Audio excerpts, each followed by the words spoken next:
Hi friends, ఎలా ఉన్నారు?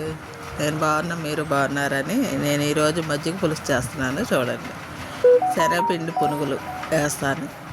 తినే సోడా ఒక అర స్పూను, ఉప్పు కారం మన సరిపడా వేసుకొని, పసుపు కూడా వేసుకొని జీలకర్ర కూడా వేసి పొడిపిండి అలా మనం ఉండలు లేకోకుండా కలుపుకుందాం.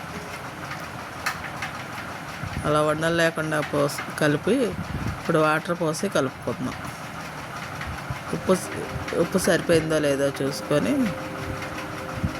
ఉప్పు సరిపోయినట్టుంది. ఇప్పుడు వాటర్ కలుపుకుందాం.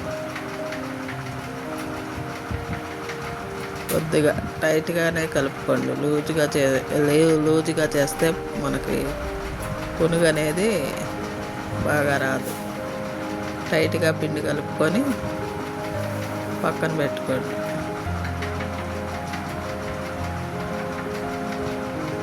అలా ఉండలు లేకోకుండా పిండి అంతా కలిపేసుకోవాలి.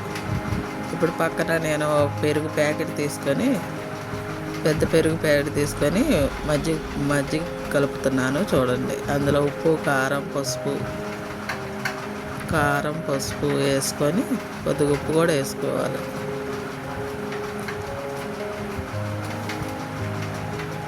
కొద్దిగా జీలకర్ర, ఉప్పు కూడా వేసుకొని కలపాలి.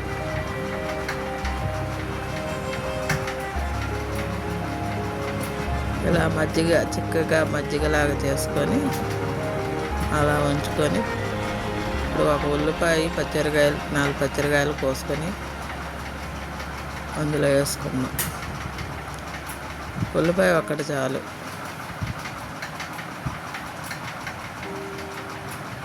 ఒక ఉల్లిపాయ, 3 పచ్చిమిరకాయలు, కొద్దిగా కరివేపాకు అలా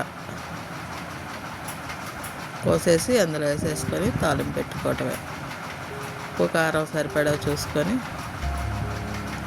పక్కన పెట్టుకోవటం. ఒక 5 నిమిషాలు నానబెట్టి మనం తాలింపు పెట్టుకుందాం.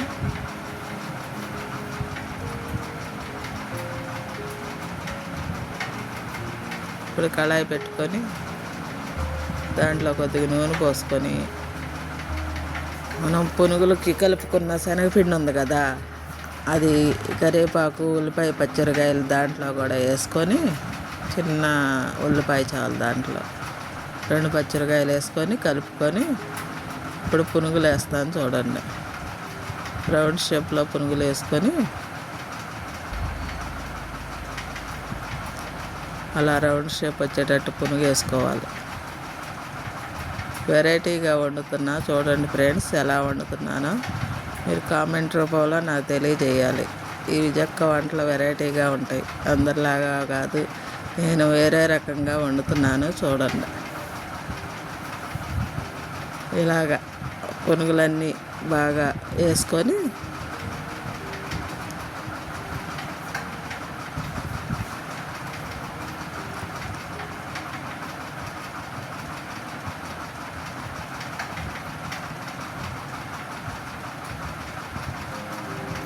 ఇప్పుడు అవి బాగా వేగాలంటే కాసేపు ఆగాలి. ఇప్పుడు బాగా వేగిపోయినాయి ఫ్రెండ్స్. ఇప్పుడు అటు ఇటు తిప్పాలి. అవి మనం తినే సోడా అవన్నీ వేసాం కాబట్టి బాగా ఉబ్బిపోయింది. అలా మనం ఆ మజ్జిగలో వేసిన తర్వాత ఇంకా ఉప్పుతాయి ఫ్రెండ్స్. ఇలాగా వేగిపోయినాయి. అవి తీసి మనం పక్కన పెట్టుకున్నాం.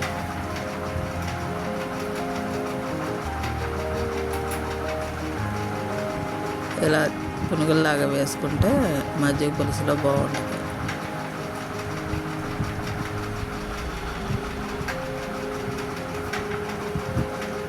ఈ వారంలో ఒకసారైనా ఈ మజ్జిగ పులుసులో ఇలా వెరైటీగా ఏమైనా చేసుకొని తింటే బాగుంటుంది. ఆరోగ్యానికి ఆరోగ్యం అన్నీ బాగుంటాయి. ఇప్పుడు పక్కన కళాయి పెట్టుకొని మజ్జిగ పులుసుకి తాలింపు పెట్టుకుందాం.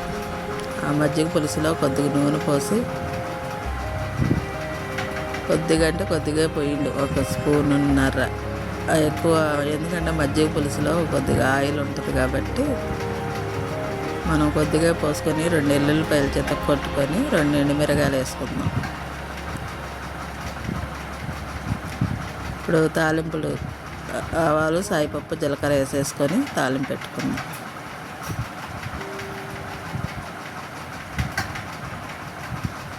ఇలా తాలింపు బాగా వేగిన తర్వాత మజ్జిగ పులుసులో వేసుకుందాం.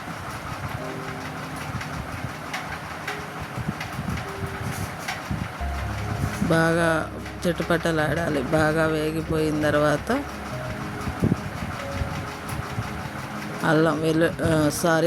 వెల్లుల్లిపాయలు బాగా వేగితేనే మనకి చారుకి కమ్మటి వాసన వస్తుంది.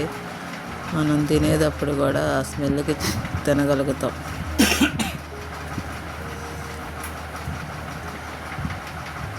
ఇప్పుడు ఈ మజ్జిగ కలిపి పెట్టుకున్నాం కదా, ఈ మజ్జిగలో మనం ఆ తాలింపు వేసుకోవాలి. ఇంగువ కూడా వేసుకోండి. ఇంగువ వేసుకుంటే మనకి ఎరుగుదల బాగుంటుంది. మజ్జిగ పులుసు కాబట్టి మనకి గ్యాస్ లాంటిది రాదు. చూసారా ఫ్రెండ్స్, అలా తాలింపు పెట్టేసుకొని తాలింపు వేసింది ఆ మజ్జిగ పులుసులో వేసేసుకోవటమే. కొద్దిగా గిన్నెలో వాటర్ ఉంటుంది, అవి కూడా పోసుకోండి తాలింపు వేసిన గిన్నెలో. ఇప్పుడు అలా వేసేసుకొని బాగా తిప్పండి కాసేపు. ఉప్పు కారం చాలిపోతే వేసుకోండి ఫ్రెండ్స్. చూసారా ఫ్రెండ్స్, ఇలా రావాలి. ఇప్పుడు మనం మనం పునుగులు వేసుకున్నాం కదా, ఆ పునుగులు కూడా అందులో వేసేసుకోండి. ఇలా వేసేసుకుంటే అందులో పునుగులు మనం అన్నం తినేటప్పుడు ఒక్కో పునుగు వేసుకొని ఆ చారు వేసుకొని తింటుంటే మనకి ఎంత మజాగా ఉంటుందో ఫ్రెండ్స్. చేసి చూసుకోండి మీరు కూడా. బ్యాచిలర్ ఫ్రెండ్స్ కూడా బాగా ఉపయోగపడుద్ది. అప్పటికప్పుడు మనం తేలిగ్గా వండుకునే వంటలు ఇవి. చూసి ఈ విజక్క వంటలు ఎలా ఉన్నాయో మీరు కామెంట్ చేసి నన్ను షేర్ చేయండి, సబ్స్క్రైబ్ చేయండి, పక్కన బెల్ కొట్టండి.